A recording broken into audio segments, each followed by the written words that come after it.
Good day, students. Today we will study about stars. हम आज stars के बारे में पढ़ेंगे कि स्टार्स क्या होते हैं। प्रीवियस वीडियो में हमने यूनिवर्स पढ़ा, उसको समझा कि यूनिवर्स क्या होता है, गैलेक्सीज पढ़ी, सेलेस्टियल बॉडीज़ के बारे में पढ़ा। अब हम स्टार्स के बारे में पढ़ेंगे, यानी जिस गैलेक्सी में हम रह रहे हैं उस गैलेक्सी का नाम है मिल्की वे गैलेक्सी। तो उस मिल्की वे गैलेक्सी के अंदर ही अपना पूरा सोलर सिस्टम है, उसमें ही पूरे स्टार्स वगैरह है, सेलेस्टियल बॉडी वगैरह है। तो अब जो हम जिसके बारे में पढ़ेंगे वो है स्टार्स। स्टार्स आप सभी जानते हो क्या होते हैं। सिंपल सी पोएम सुनी होगी आपने, ट्विंकल ट्विंकल लिटिल स्टार, टिमटिमाते छोटे तारे। यानी स्काई में हमें जब अंधेरा हो जाता है, सूर्य अस्त हो जाता है, उसके बाद हमें रात में क्या दिखाई देते हैं, मून और स्टार्स दिखाई देते हैं। तो स्टार्स हमें बहुत छोटे दिखाई देते हैं, बिल्कुल छोटे छोटे दिखाई देते हैं। लेकिन क्या एक्चुअल में ये स्टार्स छोटे ही हैं? क्या एक्चुअल्स में जो ये स्टार्स है वो छोटे ही हैं? नहीं, ये जो स्टार्स है वो अपना जो सन है उस सन से भी बड़े हैं, बड़े बड़े स्टार्स हैं। सन से भी बड़े बड़े स्टार्स हैं, छोटे नहीं हैं। सन भी एक स्टार ही है, लेकिन ये क्या थोड़ा पास में है, अर्थ के पास में है, इसलिए ये हमें बड़ा दिखाई देता है। लेकिन सन से भी बहुत ज़्यादा बड़े बड़े स्टार्स हैं, लेकिन वो बहुत दूर होने की वजह हमें क्या दिखाई देते हैं, छोटे छोटे दिखाई देते हैं। तो हम स्टार्स के बारे में पढ़ेंगे। A heavenly body that glows brightly by producing its own heat and light is called a star. A heavenly body यानी एक आकाशीय पिंड, हेवनली और सेलेस्टियल दोनों एक ही है। एक आकाशीय पिंड दैट जो कि ग्लोज चमकता है, ब्राइटली तेजी से, बाय प्रोड्यूसिंग पैदा करके, उत्पन्न करके, इट्स आउन हीट अपनी खुद की गर्मी एंड लाइट प्रकाश से। एक आकाशीय पिंड जो अपनी खुद की गर्मी और अपने खुद के प्रकाश को उत्पन्न करके, पैदा करके चमकता है, इज कॉल्ड ए स्टार। उसे क्या कहा जाता है? स्टार कहा जाता है। अब जो स्टार है ये किसी और की लाइट से नहीं टिमटिमाते हैं, किसी और की लाइट से नहीं चमकते हैं। तारों में अपना खुद का प्रकाश होता है, अपनी खुद की गर्मी होती है। अपनी खुद की गर्मी प्रकाश के कारण ये चमकते हैं, ये किसी दूसरे के प्रकाश से नहीं चमकते हैं। स्टार क्यों मतलब इसमें ऐसी कई सेलेस्टियल बॉडी है जो किसी और की लाइट से चमकती है, लेकिन स्टार जो है वो खुद अपनी लाइट से, अपनी हीट से ही चमकते हैं। क्यों? क्योंकि स्टार जो होते हैं वो किससे बने हुए होते हैं? गैसेस से बने होते हैं। स्टार मेक्स गैसेस, स्टार जो होते हैं वो गैस से बने हुए होते हैं, इसलिए उनमें खुद की अपनी हीट और अपनी लाइट होती है। तो एक हेवनली बॉडी या celestial body that glow brightly by producing its own heat, जो कि अपनी खुद की ऊष्मा और गर्मी उत्पन्न करके या पैदा करके चमकते हैं, उसे क्या कहा गया है? स्टार कहा गया है, तारे कहा गया है। आप इसको अंडरलाइन कर लेना। A heavenly body that glows brightly by producing its own heat and light is called a star.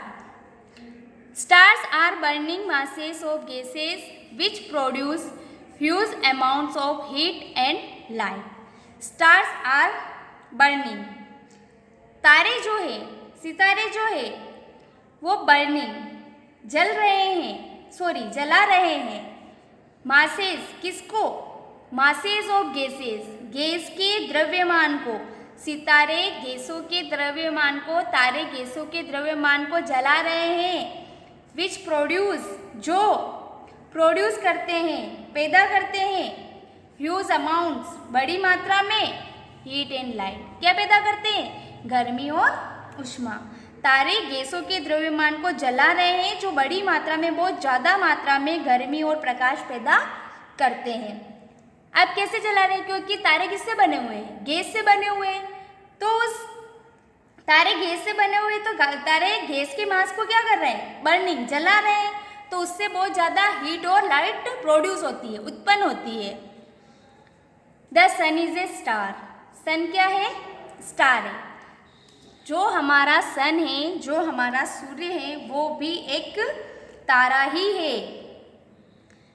अब ये हमें मतलब बड़ा दिखाई देता है, क्यों स्टार से एक बड़ा दिखाई देता है। स्टार्स तो हमें बिल्कुल छोटे छोटे दिखाई देते हैं, लेकिन जो सन है वो एक्चुअल में एक स्टार ही है, लेकिन ये हमें बड़ा साइज में बड़ा दिखाई देता है। क्यों, क्योंकि सन जो है हमारे पास में है, हमारे पास मतलब हमारे बगल अगल में नहीं है तो दूरी, लेकिन अदर स्टार की बजाय सबसे ज़्यादा जो हमारी पृथ्वी के पास में स्टार है वो सन है, इसलिए वो अदर स्टार की बजाय सन ज़्यादा बड़ा दिखाई देता है। और अदर स्टार जो है वो बहुत ज़्यादा दूर होने की वजह से हमें छोटे छोटे दिखाई देते हैं।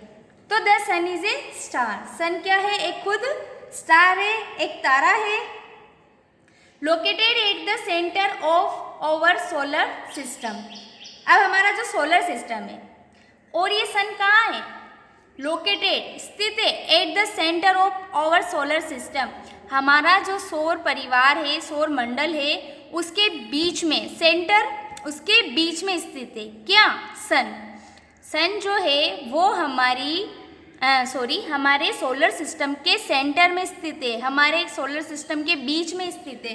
अब बीच में कैसे स्थित है, वो जब हम सन वाला टॉपिक पढ़ेंगे तो मैं उसमें आपको बताऊंगी, एक्सप्लेन करूंगी कि उसके सेंटर में होना, तो केवल सेंटर में बीच में होने से ही मतलब नहीं है, और भी सेंस है उसके, तो वो मैं आपको सन वाली वीडियो में एक्सप्लेन करूंगी।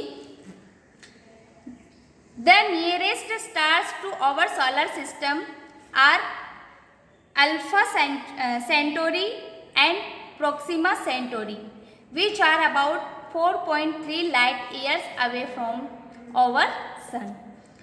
The nearest stars to our solar system, हमारे सोलर सिस्टम के पास यानी हमारे सौर मंडल के सबसे पास में, द नियरेस्ट यानी सबसे पास में, हमारे सोलर सिस्टम के सौर मंडल के सबसे पास में जो तारे हैं उनका नाम है अल्फा सेंटोरी और प्रोक्सिमा सेंटोरी है। विच आर अबाउट, जो कि लगभग 4.3 light years away from our sun, जो कि हमारे सन से, हमारे सूर्य से लगभग कितने दूर है, 4.3 प्रकाश वर्ष दूर है। लाइट ईयर मैंने कल बताया था, सेलेस्टियल बॉडी को डिस्टेंस को मेजर करने के लिए यूज़ किया जाता है। तो जो अल्फा सेंटोरी और प्रोक्सिमा सेंटोरी है वो हमारे सन से, हमारे सूर्य से लगभग कितने दूर है, 4.3 लाइट ईयर दूर है। अब मैं आपको एक्सप्लेन करती हूँ। जैसे इसमें आया था कि स्टार जो है उनमें खुद की हीट और लाइट होती है, इसलिए वो शाइन करते हैं। बाकी ऐसे कई सेलेस्टियल बॉडीज़ है जिसमें खुद की आउन हीट, मतलब खुद की हीट और लाइट नहीं होती है, वो किसी अदर लाइट से शाइन करते हैं। तो इसमें मैंने क्लियर किया था कि स्टार मेक्स गैसेस, जो तारे होते हैं वो किससे बने हुए होते हैं, गैस से बने हुए होते हैं, इसलिए उनमें खुद की लाइट और हीट होती है। लेकिन कुछ सेलेस्टियल बॉडीज़ में खुद की लाइट और हीट नहीं होती है। अब कुछ सेलेस्टियल बॉडीज़ ऐसी होती है जिसकी खुद की हीट और लाइट नहीं होती। Some celestial bodies do not have their own heat and light. कुछ सेलेस्टियल बॉडीज़ ऐसी होती है जिसकी खुद की हीट और लाइट नहीं होती है। वो कौन सी होती है, क्या है वो होते हैं प्लैनेट्स। प्लैनेट्स के बारे में आप जानते ही होंगे कि प्लैनेट्स क्या है, जो अपने ग्रह है, ठीक है, अर्थ वगैरह है, मर्क्यूरी, ये सारे क्या है, प्लैनेट्स है, अपने 8 प्लैनेट्स है। तो ये जो प्लैनेट्स है उनमें खुद की हीट और लाइट नहीं होती है। वो कैसे शाइन करते हैं, फिर कैसे उनमें लाइट होती है, तो they are lit by the light of stars. Planets जो है उनमें खुद की हीट और लाइट नहीं होती है, वो स्टार्स की लाइट से चमकते हैं। They are lead by the light of stars. वो किसकी लाइट से चमकते हैं? स्टार की लाइट से चमकते हैं। कौन? प्लैनेट्स। क्यों? क्योंकि उनमें खुद की आउन हीट और लाइट नहीं होती। अब रहा कि प्लैनेट क्या होते हैं और इसको नेम प्लैनेट ही क्यों दिया है? प्लैनेट से क्यों होता है, इसका क्या मतलब है? जो ये प्लैनेट वर्ड है, ये प्लैनेट वर्ड आया है ग्रीक वर्ड से। कहाँ से? ग्रीक वर्ड से लिया गया है। प्लैनेट जो वर्ड है वो ग्रीक वर्ड से लिया गया है और इसका मतलब है प्लेनेटिया। ग्रीक वर्ड से आया है जिसका ग्रीक वर्ड प्लेनेटिया से आया है। प्लेनेट जो वर्ड है वो ग्रीक वर्ड है, ग्रीक वर्ड के प्लेनेटिया से बना है, जिसका मतलब है, प्लेनेटिया का मतलब है वंडर्स। वंडर्स मतलब इधर उधर घूमना। तो प्लेनेट क्या करते हैं? अपना जो सन है सेंटर में, उसके चारों ओर चक्कर लगाते रहते हैं, आजू बाजू उसके घूमते रहते हैं। जैसे ये सन है, इस सन के आजू बाजू प्लैनेट्स घूमते रहते हैं। सन सेंटर में है तो उसके आजू बाजू प्लैनेट्स क्या करते हैं? मूव करते रहते हैं, घूमते रहते हैं।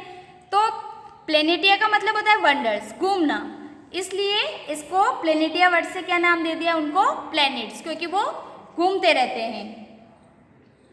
अब हम कॉन्स्टलेशन के बारे में पढ़ेंगे। कॉन्स्टलेशन क्या होता है?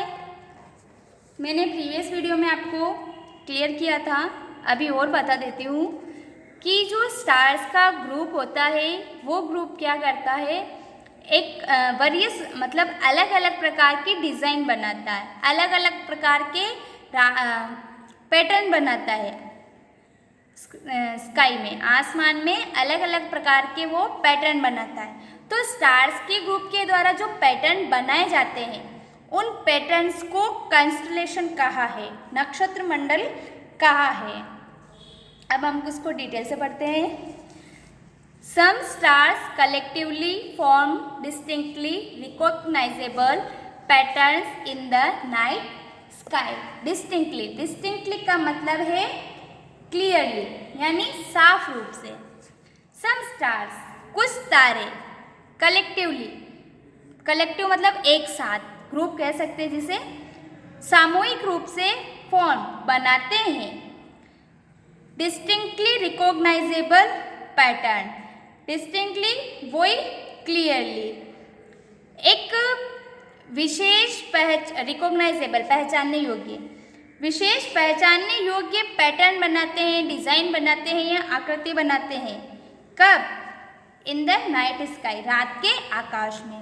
कुछ तारे एक सामूहिक रूप से रात के आकाश में विशिष्ट पहचानने योग्य पैटर्न बनाते हैं। मतलब स्टार के द्वारा जो पैटर्न बनाए जाते हैं। आप नाइट में जब आसमान एकदम क्लियर हो, यानी कि साफ हो, बदल वगैरह नहीं हो, तब आप छत पे जाना और आसमान में देखना, तो आपको स्टार्स के कोई न कोई पैटर्न नज़र आएगा। आपको स्टार्स का पैटर्न नज़र आएगा, एक साथ वो होंगे और उन्होंने कुछ पैटर्न बना रखा होगा। तो जो पैटर्न वो बनाते हैं उसको हम बोलते हैं कॉन्स्टलेशन, यानी नक्षत्र मंडल। तो इस चीज़ को नोटिस करना और आप खुद भी उसको नेम दे देना कि मतलब अब इनको अलग अलग नेम दिए गए हैं। तो अलग अलग नेम कैसे दिए गए? जिस कंट्री में जैसा उनको शेप लगता है, उसकी आकृति लगती है, उस हिसाब से वो उसको नेम दे देते हैं। तो रात के कुछ तारे सामूहिक रूप से रात के आकाश में पहचानने योग्य पैटर्न बनाते हैं, मतलब ऐसे वो डिज़ाइन बनाते हैं जिससे हम उनको पहचान जाए। These patterns are called constellations। तो इन पैटर्न को क्या कहा गया है? कंस्टलेशन कहा गया है। यानी स्टार्स के द्वारा जो वेरियस पैटर्न बनाए जाते हैं, वेरियस डिज़ाइन बनाई जाती है, उन्हें कंस्टलेशन कहा गया है, उन्हें नक्षत्र मंडल कहा गया है। Some well known constellations are the Great Bear, also called Ursa Major, Little Bear, Ursa Minor, Orion the hunter, Scorpio the scorpion, Canis Major, the Great Dog, Leo the lion and Taurus the bull. अब इनको क्या name दे दिए गए? Some well known, well known मतलब वही famous, कुछ famous नक्षत्र मंडल है, कुछ प्रसिद्ध नक्षत्र मंडल है जो है ग्रेट बियर, जिसे अर्सा मेजर भी कहा गया है, लिटिल बियर उसे अर्सा माइनर कहा गया है, ओरियन द हंटर है, स्कॉर्पियो द स्कॉर्पियन है, कैनिस मेजर है, ग्रेट डॉग कहा गया है उसे, लियो लोयन एंड तारुस द बुल। अब जैसे आपने एक मतलब अपनी इसमें बताते हैं कि छत पे जाओगे आप तो आपको 7 तारों का एक समूह दिखाई देगा, 7 तारों का आपको एक समूह दिखाई देगा जिसे हम बोलते हैं सप्तऋषि मंडल, 7 ऋषियों से बना हुआ।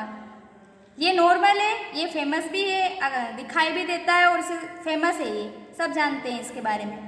तो आपको क्या 7 तारों का एक समूह दिखाई देगा, तो उसे बोलते हैं हम सप्तऋषि मंडल, यानी 7 तारों का समूह। अब जो ये ग्रेट बियर है जिसे हम अर्सा मेजर कहते हैं, वही 7 सप्तऋषि है, वही 7 तारों का समूह है। तो ये कुछ फेमस नेम दे दिए। अब इनको नेम अलग अलग कंट्री में जैसा उनको स्टार्स के पैटर्न्स का शेप लगा, जैसे उनको आकृति दिखाई दी, तो उस हिसाब से उन्होंने इसका नेम दे दिए। तो जो 7 सप्तऋषि मंडल है वही अर्सा मेजर है जिसे ग्रेट बियर कहा गया है। The Great Bear constellation is shaped like an interrogation mark and its base always pointed towards the pole star। Great Bear नक्षत्र मंडल जो है इसकी आकृति एक इंट्रोगेशन मार्क यानी क्वेश्चन मार्क जैसी है, और इसका बेस जो होता है वो हमेशा किसकी तरफ पॉइंट करता है, पोल स्टार की तरफ, ध्रुव तारे की तरफ। पोल स्टार जो है वो एक ध्रुव तारा है, तो ध्रुव तारे की तरफ ही वो इसको बताता है। The pole star always points to the north, और जो पोल स्टार होता है वो हमेशा नॉर्थ डायरेक्शन दिखाता है, नॉर्थ दिशा की ओर ही होता है। अब जैसे जो अर्लीस्ट पीपुल थे वो क्या करते थे, जब लाइट वगैरह नहीं थी तो जैसे दिन में तो उनको कहीं जाना हो तो उजाला रहता है, लेकिन रात को जब वो मूव करते थे, ट्रैवल करते थे, तो क्या होता है कि अब वो डायरेक्शन को कैसे पता चला, लाइट तो है नहीं, उजाला तो है नहीं, तो वो डायरेक्शन का कैसे पता लगाए कि उनको कौन सी डायरेक्शन में हम जा रहे हैं, हमें जिस डायरेक्शन में जाना है हम उसी डायरेक्शन में जा रहे हैं या नहीं। तो एक पोल स्टार है, ध्रुव तारा है जो हमेशा कौन सी साइड दिखाता है, नॉर्थ साइड दिखाता है। तो वो क्या नॉर्थ साइड में रहता है वो ध्रुव तारा, तो वो क्या करते थे, उस ध्रुव तारे की वजह से वो अपने डायरेक्शंस का अनुमान लगा देते थे। ध्रुव तारा नॉर्थ में है तो फिर इस हाथ वेस्ट नॉर्थ, फिर अब अपने को पता है सूरज जिस तरफ से राइज होता है वो ईस्ट है, तो इधर ईस्ट हो गई, इधर तो उसके जस्ट सामने वेस्ट, फिर नॉर्थ ध्रुव तारे की तरफ, तो इधर साउथ हो गया। तो ध्रुव तारा जो है वो हमेशा पोल नॉर्थ साइड दिखाता है। अब पोल स्टार के पीछे एक स्टोरी है, तो वो स्टोरी मैं आपको अभी बताऊंगी, लेकिन पहले हम इसको बता देते हैं। अब जैसे मैंने प्रीवियस वीडियो में बताया था कि 7 जो स्टार्स है वो सप्तऋषि है। अब जैसे ये देखो ग्रेट बियर, अर्सा मेजर, इसी को ही सप्तऋषि वाला बोलते हैं। तो अब इसकी देखो 1 2 3 4 5 6 7 ये जो पैटर्न है ये सप्तऋषि हो गया, ठीक है। अब इसमें वापस यहाँ ये और स्टार्स आ रहे हैं, ये तो है ही ये सप्तऋषि वाला, लेकिन इसके आजू बाजू और स्टार आ रहे हैं ये वाला, तो ये किसका शेप बना रहे हैं, बियर जैसा शेप बनाते हैं, इसलिए इसको क्या नेम दे दिया, जैसे ये स्टार है ये स्टार है तो इसको क्या नेम दे दिया, ग्रेट बियर। अब ओरियन द हंटर देखो, ओरियन द हंटर, हंटर का मतलब तो आपको पता है ये शिकारी, तो शिकारी के पास क्या होता है, टूल्स होता है।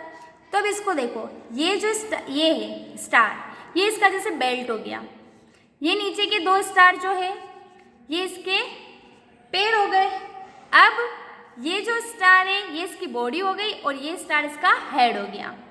और फिर इधर वाले जो स्टार बना रहे हैं पैटर्न, ये स्टार जैसे कोई टूल जैसे कंधे पे रख रखा हो, ऐसा क्या दिखाई दे रहा है, जैसे कोई टूल है, औजार है और उसने कंधे पे रख रखा हो, ऐसा दिखाई दे रहा है। तो इसको क्या नाम दे दिया, ओरियन द हंटर। इधर कैनिस मेजर है, ग्रेट डॉग, जो कि एक डॉग का शेप बनाता है। तो इस तरह से जैसे जैसे जिस कंट्री को इसका शेप लगा वैसे वैसे इसने इस तारों के ग्रुप को नेम दे दिया, जिसे क्या कहा जाता है, कंस्टलेशन। कंस्टलेशन क्लियर हो गया कि कंस्टलेशन क्या होता है, स्टार्स द्वारा जो वेरियस पैटर्न बनाए जाते हैं वो ही क्या कहलाते हैं, कंस्टलेशन कहलाते हैं। यानी तारों के द्वारा जो अलग अलग प्रकार की डिजाइन बनाई जाती है, जो पैटर्न बनाए जाते हैं, उसे ही कंस्टलेशन कहा गया है, नक्षत्र मंडल कहा गया है। अब मैं आपको पोल स्टार के बारे में बताती हूँ कि पोल स्टार क्या है, ध्रुव तारा क्या है। पोल स्टार जो है, ध्रुव तारा जो है, उसके पीछे क्या कहानी है वो मैं आपको बताती हूँ। एक बात हो रही है कि जो ये स्टार्स पैटर्न बनाते हैं ना, ये मतलब मूव नहीं करते हैं, ये इनकी जो प्लेस है, जगह है, वो फिक्स होती है, ये मूव नहीं करते। और जो पोल स्टार है वो भी इमूवेबल है, स्थिर है, ये कभी भी मूव नहीं करता, ये हमेशा नॉर्थ डायरेक्शन में रहता है, वहीं रहता है। और जो इसके बेस होते हैं वो हमेशा, पोल स्टार जो होता है वो हमेशा, मतलब इसके जो बेस होते हैं ना, इन पैटर्न्स के जो बेस होते हैं, आधार होते हैं, वो हमेशा पोल स्टार को ही दिखाते हैं। तो पोल स्टार के पीछे क्या कहानी है कि मतलब जो हिंदू माइथोलॉजी है, हिंदू जो धर्म ग्रंथ है, उनके अकॉर्डिंग क्या है कि पोल स्टार को ध्रुव तारा कहा गया है। तो ध्रुव का मतलब होता है फर्म, यानी कि कठोर। ध्रुव का क्या मतलब होता है, फर्म, कठोर, या फिर इमूवेबल, जो स्थिर है, मूव नहीं करता है। तो इस टर्म के पीछे कहानी है कि ध्रुव जो था वो किसका सन था, राजा उत्तानपाद और रानी सुनीति का। जो ध्रुव है वो राजा उत्तानपाद और रानी सुनीति का बेटा था। तो राजा जो था उसके एक और बेटा था, मतलब एक और दो रानियाँ थी उसके, एक तो ये सुनीति थी और दूसरी सुरुचि थी।